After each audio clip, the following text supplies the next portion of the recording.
Deep into that darkness peering, long I stood there, wondering, fearing, doubting.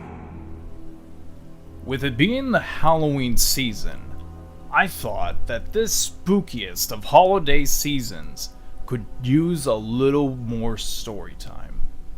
2 to be exact. This entire month is all about the spooky and horror genre that video games have brought forth for us. Series like Resident Evil, to Silent Hill, to the Fatal Frame series, and more. But 2 key games that we will be showcasing this year are among some of the most sought after and hardest to find for their systems.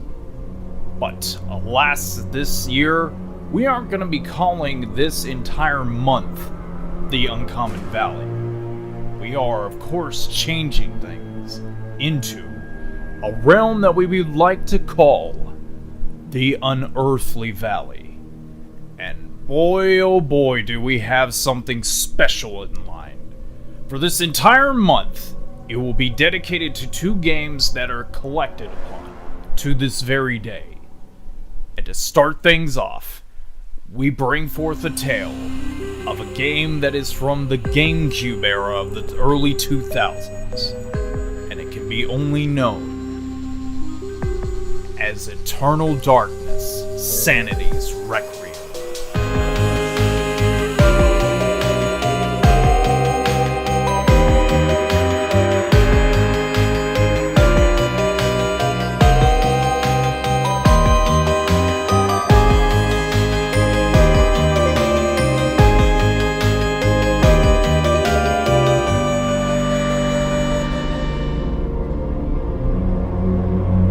Rental stores would usually have a wide variety of games available.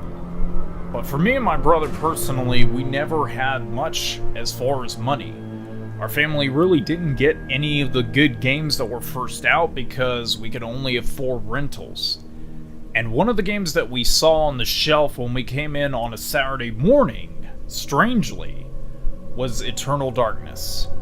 This is a game that was developed by Silicon Knights back in the early 2000s, but it goes even further than that, as this zombie has been risen from the grave one more time to tell of its tale, and it all starts with the Nintendo 64.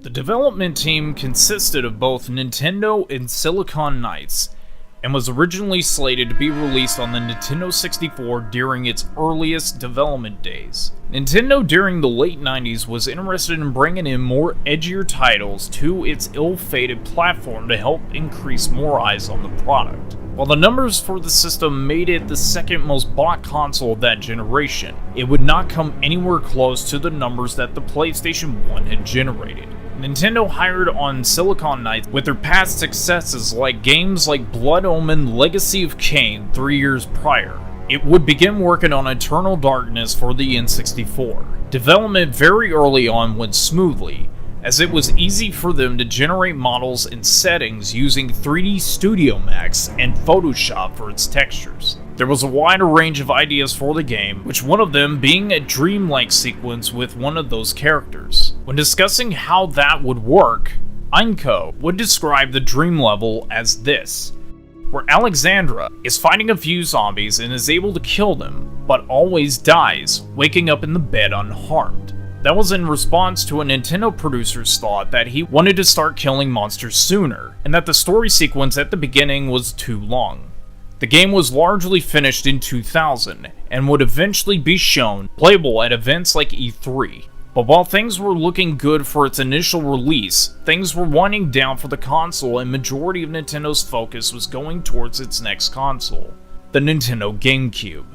Having not many titles lined up for its initial launch for that next year, the decision was made to bring it over for development on the GameCube instead, which would in turn gain a brand new rendering engine, artwork for background and characters, various animation and sound effects as well.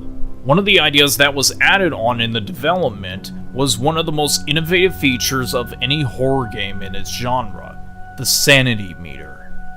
When the idea came about to use this for in-game use, they were inspired by the tabletop game Call of Cthulhu and wanted to make it as clear as possible to the player that they would be hallucinating during various events. Like if the game would format the memory card to rewrite your save data. While the idea was fantastic on paper, there was one setback: getting Nintendo themselves to sign off on the idea that a game that would make a player think the game is messing with their hardware. Ted Traver, who helped during Eternal Darkness's development, would go on to say, getting Nintendo to sign off on game elements that conflicted with their certification process was difficult. They were worried about actual damage occurring to the card due to user intervention of yanking it out. Worried that they had done something wrong. Even though it almost looked like this whole engine would be scrapped before release, Nintendo allowed them to keep it in the final build right before the launch of the GameCube. And all seemed well until one unfortunate day. September 11th, 2001. The terrorist attacks of the World Trade Center would impact the US as there would be uncertainty in the air. Majority of Americans would still feel its impact to this very day, and it has been regarded as one of the greatest tragedies that our country has ever faced. When the events were unfolding, Silicon Knights had to edit out a certain part of the game to help it not gain any sort of negative press. The part in question was Arab text. In the earliest footage that was shown of the game was a character called Joseph de Mole. It was going to be a Templar Knight. For those who are unfamiliar what a Templar Knight is, they go on crusades to gain Christian control of locations in the Middle East. It was because of this very reason that they would decide to edit the game for a later release, and the launch of the game would get a delay to remove all traces of the character and certain parts of the story. Inco would go on to mention the process of its new revised version by stating the following. We were able to keep all the Middle Eastern environments, but we had the Templar Knight character changed to an oil well firefighter instead. Any game textures that had Arab writing had to be removed from the game. Everyone was scared of giving offense and being attacked for it by terrorists almost to an extreme. With the game's delay taking place, Nintendo sent in some of its top-notch designers to Silicon Knights' team to help speed up the process of the redesign. While there was some in the company that felt that Nintendo's involvement might have been a slap to the face, Traver found that it was more of a positive than a negative. And on June 24, 2002, the game would officially be released to the general public with reviews beginning to pile up. And across the board, all websites and magazines gave it a very high grade. In Nintendo Power magazine, it would receive 4.5 stars out of 5.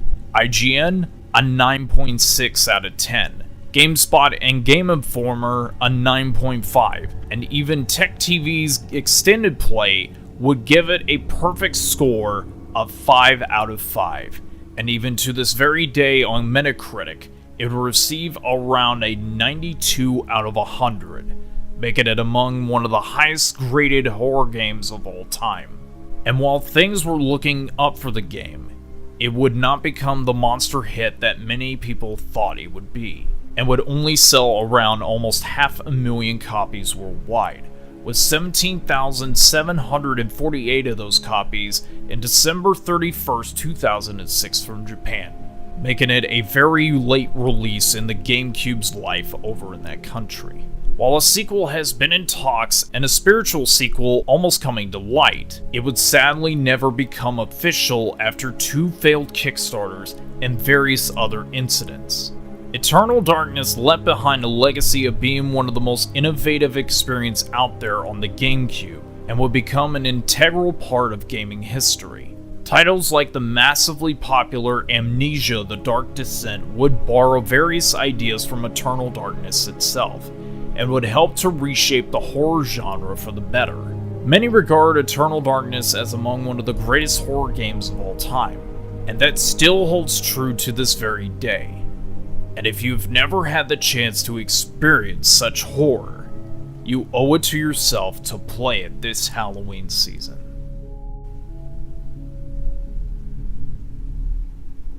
It's very sad and unfortunate that this game had to die at a very early age. And it's sad to see it because it could have been successful in the modern era. A meter that would affect the gameplay in general, to make you think that your system was breaking altogether, was very creative. Not a lot of companies ever thought to do something as strange and unique as possible in that matter. But it wasn't just the fact of a very bad timing of a terrorist attack for that matter. But it was also because of a variety of games that came out during that year in 2002. And the list is as follows. Games like Elder Scrolls 3 Morrowind, Mario Sunshine, Grand Theft Auto Vice City, Metroid Prime, Spider-Man based on the motion picture, Neverwinter Nights, Splinter Cell 1, Metroid Fusion, Sly Cooper and Ratchet & Clank debuting on the PlayStation 2, Jet Set Radio Future, Mario Party 4, and even the first Kingdom Hearts. Yikes. Not only did this game not get a lot of advertisement from any organization out there, but the fact that this game was brutally murdered because of interest that was on other games coming out that year. This was just a sad tale of a game that never got the chance to show itself in front of an entire crowd of people. And while it is still possible that the game could come back one day to rise from the grave of existence, we can only hope that they may in fact be the case. Because Nintendo's been redoing a bunch of their licenses, and they keep redoing one for such a game as this. And while the price of the game is a little bit pricey, about under the $70 price, I think it is definitely worth it to rip the mortal soul of your dollar bill to pick up such a quest of a feat. But that, unfortunately, is it for this edition of the Unearthly Valley.